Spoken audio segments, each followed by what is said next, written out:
Kwentong ito ay pinamagatang ng dalawang magkaibigan. Isang araw, mayroong dalawang magkaibigan na sina Mingming at Kuneho. Si Mingming at Kuneho ay dati ng matalik na magkaibigan. Habang sila ay naglalakad sa gitna ng kagubatan upang maghanap ng makakain, biglang nauhaw si Kuneho at sinabihan niya si Mingming na magpahinga muna at pumunta sa ilog para uminom. Mingming, maaari ba tayong magpahinga muna at pumunta sa ilog para uminom ng tubig? Sige, pagod at uhaw na rin ako. Magpahinga muna tayo at uminom ng tubig. Sagot naman ni Mingming. Kaya agad naman silang nagtungo sa ilog para uminom at magpahinga muna saglit. Nang makarating sila sa ilog, ay uminom na sila at nagpahinga sa may malaking bato. Ngunit, nagulat sila dahil ang bato na kanilang pinapahingahan ay isa palang malaking buwaya. Galit na galit ang buwaya. Nais niyang parusahan ang dalawa dahil naistorbo nila ang kanyang mahabang tulog. Natakot naman sina Mingming at Kuneho dahil baka ito na ang kanilang katapusan. Tumakbo sila ng tumakbo.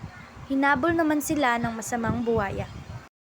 Habang tumatakbo sila, ay nakaisip ng paraan si Kuneho. Mingming, napapagod na akong tumakbo. Maghanap na lang tayo ng matataguan. Kaya naghanap sila at nakakita sila ng punong mangga.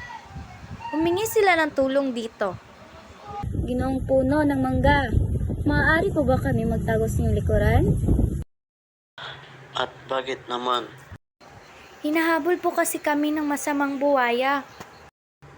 Sige, tutulungan ko kayo makatakas sa kanya. Halika at magtago kayo sa aking likuran. Kaya naman ay mabilis silang nagtago sa likuran ng puno. Pupunta na ang masamang buhaya, kaya huwag kayong maingay. Nagulat ang dalawa nang mayroong nagsalita. Nakita nila ang maliit na baging na nakapulupot sa puno ng mangga. Agad nilang sinunod ang sinabi ng maliit na baging. Sa kabilang banda naman, ay galit na galit ang masamang buwaya sa paghahanap sa dalawang mga bata ng istorbo sa kanya. Lumabas na kayo at bibigyan ko kayo ng makakain. Panlilin lang ng buwaya. Ngunit, hindi nagpadala sila Mingming at Kuneho sa sinabi nito at nanatiling nakatago sa likod ng puno ng mangga. Habang naghahanap ang masamang buwaya sa dalawa, ay nakita niya ang puno ng mangga. At tinanong niya ito. May nakita ka bang batang Kuneho at batang puso na dumaan rito? Nako, pasensya, ngunit wala akong nakitang mga batang hayop na dumaan rito. Tanggi naman ng puno ng mangga. Oo nga, pasensya na po kayo ginoong buhaya. Ngunit wala ho kaming nakitang mga bata na dumaan. Sabi naman ng maliit na baging. Ganun ba? Sige, mukhang natatakasan na nga ako ng mga nakakainis na mga bata na iyon. Kaya walang nagawa ang masamang buwaya at umalis na lamang at bumalik sa ilog para magpahinga.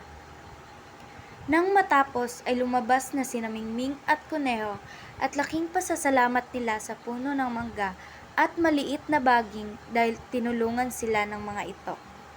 Maraming salamat po sa inyong ginoong puno at maliit na baging.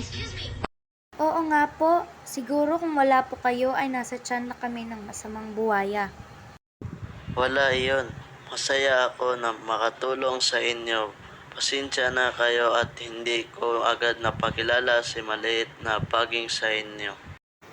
Ayos lang po iyon, maraming salamat po.